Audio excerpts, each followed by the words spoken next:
In early 1941, President Roosevelt had already offered Chester Nimitz command of the Pacific Fleet once, nearly a full year before the attack that would eventually make that same command the single most consequential naval assignment in American history. Nimitz turned it down, judging himself too junior for a job that senior traditions and naval protocol both suggested belonged to someone considerably further along in their own career than he actually was at the time. A genuinely modest self-assessment that would prove in hindsight to be one of the luckiest professional decisions any American officer made during the entire war. That single decision, made nearly a year before anyone had any reason to think it mattered, meant that when Japanese aircraft actually devastated the American battle fleet at Pearl Harbor that December, the officer who would have been standing at the center of that catastrophe was someone else entirely, and Nimitz himself was still available, waiting in Washington when the Navy actually needed someone to pick up the pieces of a fleet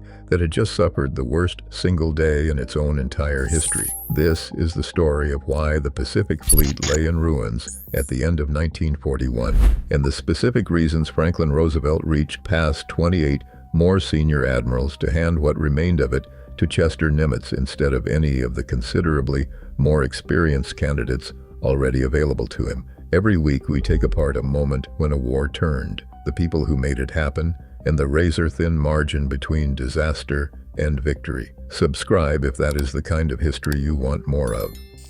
The scale of what actually needed rebuilding after December the 7th was genuinely staggering by any conventional naval standard anyone in Washington could actually apply to the situation. Japanese carrier aircraft had sunk or seriously damaged 8 American battleships at anchor, destroyed nearly 200 aircraft, and killed more than 2,400 American servicemen in a single coordinated strike that had caught the entire Pacific Fleet almost completely unprepared for exactly the kind of attack its own intelligence and planning apparatus should have, at least in theory, been specifically designed to anticipate. Admiral Husband Kimmel, commanding the fleet at the time of the attack, was relieved of command within days, a decision Navy leadership considered unavoidable regardless of exactly how much individual blame actually belonged to Kimmel personally rather than to broader intelligence and readiness failures reaching considerably higher up the chain of command than any single admiral stationed at Pearl Harbor itself could realistically have been expected to correct alone. Before we get into exactly why Nimitz specifically got the job over so many considerably more senior candidates, if you are finding this useful, hit subscribe. It costs nothing, and it helps the channel keep telling these stories. Roosevelt and Navy Secretary Frank Knox selected Chester Nimitz, then serving as chief of the Bureau of Navigation in Washington, to take command of the shattered Pacific Fleet on December the 16th, 1941, just 9 days after the attack itself had already reshaped the entire strategic situation across the Pacific. That selection meant passing over 28 separate flag officers senior to Nimitz within the Navy's own established chain of command, including Admiral William Halsey, a considerably more famous and considerably more aggressive commander many observers might have expected to receive exactly this kind of assignment, instead given his own already established reputation within the fleet. Chief of Naval Operations Harold Stark and Admiral Ernest King, the newly appointed Commander-in-Chief of the entire United States fleet, both reportedly harbored genuine doubts about Nimitz's own qualifications for a command this consequential, doubts that reflected less any specific failing on Nimitz's own part than simple institutional skepticism toward jumping a comparatively junior officer over so many established, considerably more senior candidates during the single most critical moment in the entire history of the American Pacific Fleet's own existence.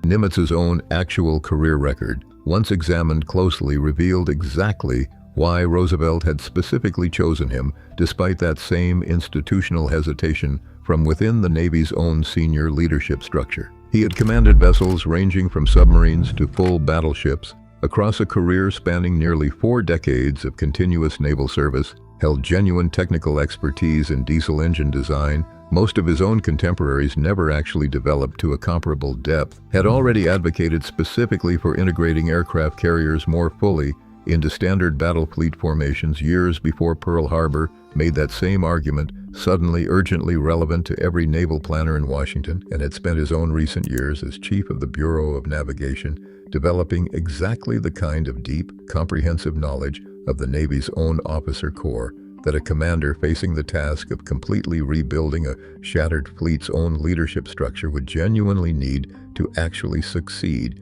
at the job ahead of him.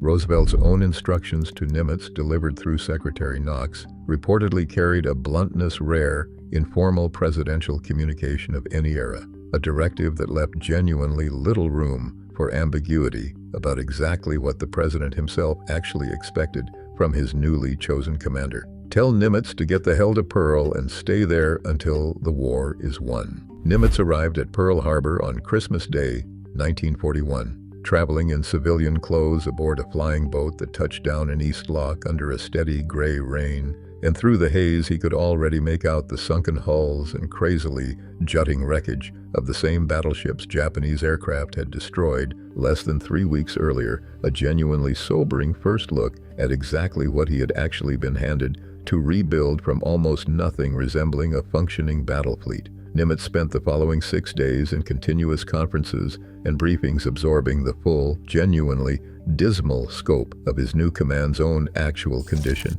meeting with staff officers still reeling from the disaster and reviewing intelligence assessments that made clear just how much rebuilding work genuinely lay ahead of him. Before formally assuming command on December the 31st, 1941, in a ceremony held not aboard any battleship, since every single one large enough for the honor was either sunk, seriously damaged, or otherwise unavailable for any kind of formal ceremonial use, but aboard the submarine USS Grayling instead, a genuinely symbolic choice of venue nobody had actually planned in advance, but that captured almost perfectly exactly how thoroughly the Pacific Fleet's own conventional battleship strength had been reduced in barely 3 weeks of continuous war. Nimitz was promoted to full admiral that same day, taking formal command from Vice Admiral William Pye, who had served as Kimmel's temporary replacement during the 2 weeks Washington had actually spent deciding who would take permanent command of the devastated fleet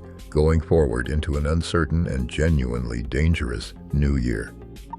Nimitz's own first substantive decisions as the new commander revealed a genuinely deliberate leadership philosophy that would go on to shape the entire remainder of the Pacific War in ways nobody could have fully appreciated at the time these initial decisions were actually being made. Staff officers at Pearl Harbor, particularly Intelligence Officer Edwin Layton and War Plans Officer Charles McMorris, fully expected Nimitz to transfer them away in disgrace, a genuinely reasonable assumption given how thoroughly their own prior intelligence and planning work had already failed to anticipate the December 7th attack that had just devastated the fleet. They were still serving under considerably difficult circumstances. Nimitz instead kept both officers in their own existing roles, a decision that proved genuinely consequential barely 6 months later, when Layton's own continued work interpreting Japanese naval intelligence became directly instrumental to the American victory at Midway, a battle this channel has already covered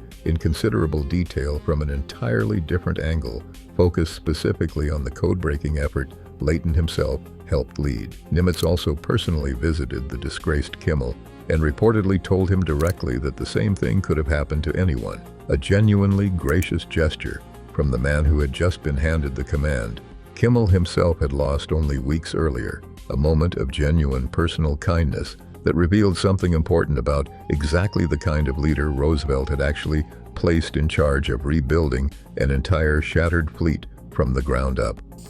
Admiral King's own early skepticism toward Nimitz gradually gave way to genuine professional respect across the following months of actual wartime collaboration between the two men, a relationship that remained genuinely productive despite King's own famously difficult personality and his own initial doubts about whether a comparatively junior officer could actually handle a command this consequential. The two men developed a working partnership built around King's own strategic direction from Washington and Nimitz's own operational execution across the vast Pacific theater, a division of responsibility that proved genuinely effective, specifically because Nimitz never actually attempted to prove his own critics wrong through any dramatic gesture, instead simply demonstrating competence through the steady, methodical rebuilding of a fleet that had, only months earlier, appeared genuinely shattered beyond any realistic near-term recovery. This is not a story about a single obvious choice the Navy simply made when circumstances forced its own hand, since the actual selection process genuinely involved passing over dozens of more senior,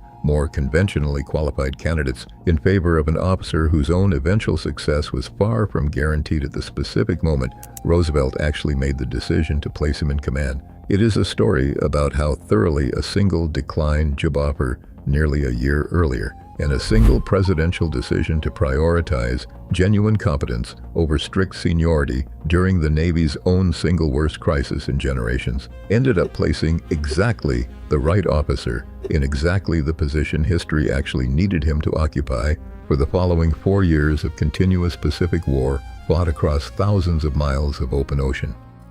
Nimitz's own strategic decisions in those first critical weeks of command extended well beyond simply retaining existing staff and offering personal kindness to a disgraced predecessor, encompassing genuinely difficult operational choices about how to actually deploy the handful of ships the Pacific Fleet still had genuinely available for combat operations. With the battleship force effectively eliminated as an immediate offensive weapon, Nimitz made the deliberate decision to rely primarily on the fleet's own surviving aircraft carriers, a choice that reflected both simple operational necessity, given what remained available, and Nimitz's own earlier professional advocacy for carrier-centered naval doctrine years before Pearl Harbor had made that same argument suddenly urgently practical rather than merely theoretical. That specific strategic pivot, forced in part by circumstances entirely outside Nimitz's own control, ultimately proved considerably more consequential to the actual outcome of the Pacific War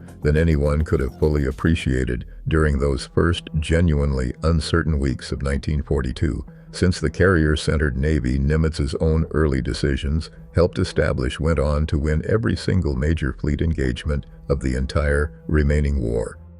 Nimitz's own personal background offers a further, genuinely revealing dimension to exactly why Roosevelt's own unconventional choice actually worked out as well as it did across the following 4 years of continuous war. Born in Fredericksburg, Texas in 1885, Nimitz grew up listening to his own grandfather's sea stories on the steps of a hotel built in the shape of a steamboat, a genuinely unusual childhood inspiration for a boy raised in landlocked central Texas, hundreds of miles from any actual ocean. That early fascination eventually led Nimitz to the United States Naval Academy, graduating in 1905 and beginning a naval career that would span nearly 4 full decades before Roosevelt's own December 1941 decision suddenly placed him at the absolute center of the entire American war effort in the Pacific. Colleagues who actually served alongside Nimitz throughout the war consistently described a genuinely calm, approachable leadership style.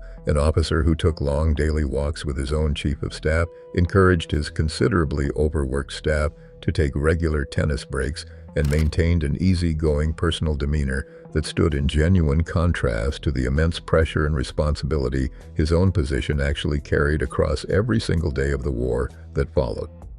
The broader precedent Roosevelt's own decision actually established extended well beyond Nimitz's own individual career, offering a genuinely instructive model for exactly how a military institution under genuine existential pressure can choose to prioritize demonstrated capability over rigid seniority when the stakes actually justify that kind of unconventional decision. Naval historians studying the appointment since have generally pointed to the Nimitz selection as one of the clearest examples in American military history of a wartime leader successfully overriding entrenched institutional convention, specifically because the ordinary chain of promotion, however well suited to peacetime operations, simply could not be trusted to produce the right outcome during a crisis this severe. That same willingness to bypass seniority in favor of genuine merit would recur at several other critical moments across the remainder of the war, but few of those later decisions carried anywhere close to the same immediate,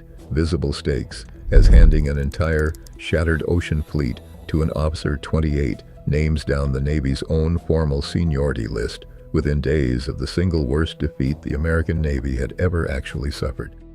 Nimitz went on to command the Pacific Fleet through every major American naval victory of the entire war, from Midway through the island-hopping campaign and finally to the formal Japanese surrender aboard USS Missouri in Tokyo Bay, becoming one of only 4 officers in American naval history ever promoted to the 5-star rank of Fleet Admiral. The submarine that had hosted his own initial change of command ceremony, a genuinely modest venue circumstances alone had actually dictated, rather than any deliberate symbolic choice, became in hindsight a fitting opening scene for a command that would eventually rebuild an entire, shattered fleet into the force that actually won the war in the Pacific, a transformation few observers standing on that same submarine deck on December 31, 1941, could have realistically predicted, given exactly how little of the original Pacific Fleet actually remained to work with at that specific moment. If you want more stories about the decisions that put exactly the right person in exactly the right place, subscribe, and we will keep finding them for you. See you in the next one.